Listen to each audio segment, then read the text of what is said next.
মুরগির শেড তৈরি করার আগে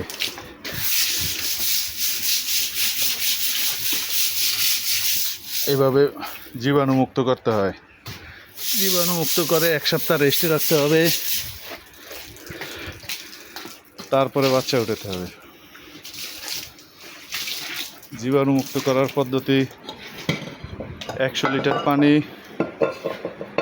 তার ভিতরে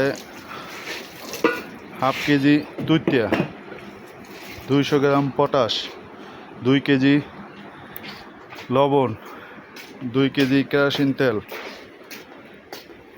একটা 100 ml বিকেসি, রানা বিকেসি দিয়ে 12 ঘন্টা ভিজিয়ে রাখতে হবে। তারপরে মগ দিয়ে এভাবে দিয়ে ঝাড়ু দিয়ে সমস্ত জায়গায় সমানভাবে দিতে হবে, তাহলে ইনশাল্লাহ খামারে কোনো জীবাণু থাকবে না।